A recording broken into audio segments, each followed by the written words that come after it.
Head kaasmaalased, pean tunnistama, et ma ei ole jõudnud teha ühtki aasta kokkuvõtet, sest viimased päevad on toonud nii palju põnevust ja üllatusi, kusjuures meeldivaid.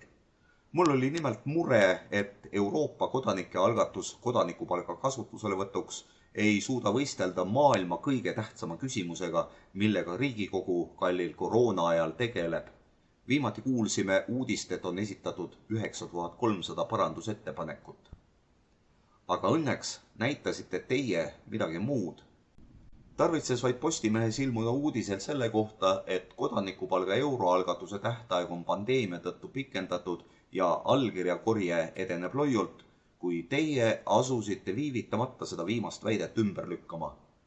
Keskmiselt 200 allkirja päevas ja sellega äratasite veel lätlased ka takkapihta. Ja kui nemad juba ärkasid, siis ikka oli ärgatud. 2 päevaga 1247 allkirja, kusjuures ilma ühegi koordinaatorita, kes seal kampaaniat läbi viiks, rääkimata juba kodanikupalga teemale pühendunud vabaühendusest. No jah, seda pole meilgi veel, aga ettevalmistamisel on. Eks see pandeemia muidugi segas ka, aga mine sa tea, milleks see hea oli, et me sügisel oma aktivistidega seda teha ei jõudnud. Ma arvan, et teeme ära varsti. Kui uudist on, anname teada. Pandeemia uudised aga tekitavad ärevust. COVID-19 näitab oma nägu üha jõhkramalt ning ei väsi meile tõestamast üha ja üha veenvamalt. Ei ole olemas head alternatiivi üksikisiku elementaarse ja väärika toimetuleku tagamisele. Jah, selleks on ammu tuntud üksikuid põhjusi, miks see on tähtis.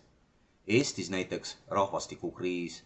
See, et lapsed jäävad sündimata perekondade majandusliku ebakindluse või edusunduse tõttu. Kas see ikka on kooskõlas Eesti riigi eesmärgiga tagada Eesti rahvuse püsimine läbi aegade?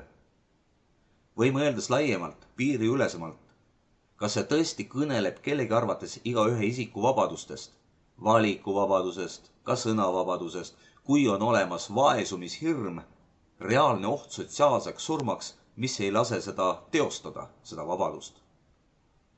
Neid, kes selle peale ei ütlevad, on üha rohkem.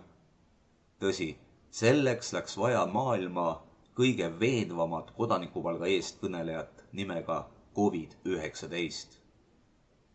Ainult nii, et üks osa üksikisiku heaolust, elementaarne toimetulek, on stabiilselt tagatud, saame tagada selle, et turg oma vähimal võimalikul kujul toimiks kriisiaegade ja lukkupanekute kiuste.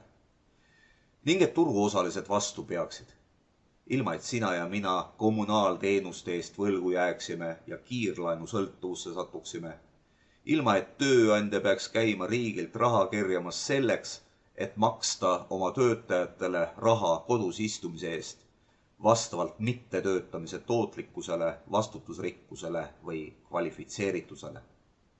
Ilma et valitsus peaks paaniliselt valikuid tegema, kellele ja kui palju. Ilma et väike ettevõtja peaks maapõhja kiruma seda päeva, mil ta otsustas olla ise endale palgamaksja ning panna kogu oma heaolu sõltuma üksnes klientidest.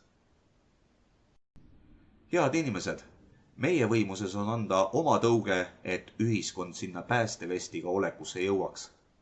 Sest mis see kodanikupalk oma olemuselt muud on kui päästevest igaühe seljas, mis kokku moodustavad päästevesti ühiskonna ümber. Miljon pisikest sammu üheks suureks sammuks selles suunas. Miljon allkirja ametlikult tunnustatud kodanikualgatusele, mida Euroopa Komisjon peab edukorral arvesse võtma. Sealjuures peab vähemalt 7 riigis olema ületatud rahvuslik künnis. Eestis on see 4935 allkirja. Aga ma usun, et meid on rohkem. Meid, kes me mõtleme, tahtmata küll kuidagi pisendada kultuurivaidluste olulisust.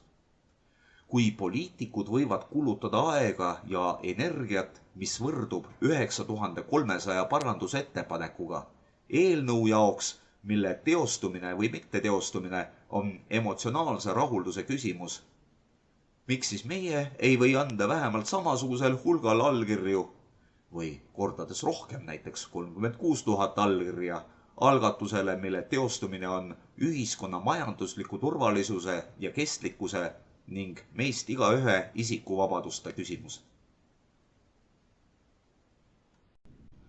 Algatuse nimi on tingimusteta põhisissetulekud kogu EL-is. Mitmuse vorm ütleb, et rakendamise üksikasjad on liikmesriikide pädevuses. Euroliit on algataja ja koordinaator. Euroopa Komisjon peab astuma oma esimese sammu, et protsess käima läheks. Just seda ja ainult seda algatus tegelikult taotlebki. Tingimusteta põhisissetulek ja see, et ta tagaks elementaarse ja väärika toimetuleku, on aga üldine ja olulisim eesmärk. Ning ei tasu unustada, et algatuse jõudmine Brüsseli töölaudadele ise on veel vaata et kõige tähtsam, sest selles näevad julgustavat sündmust ka kodanikupalga aktivistid väljaspool Euroopa Liitu. Sõbrad, head kodanikupalga aastat 2021. Relvastame enda allkirjadega ja läheme Brüsselit ründama. Tuld!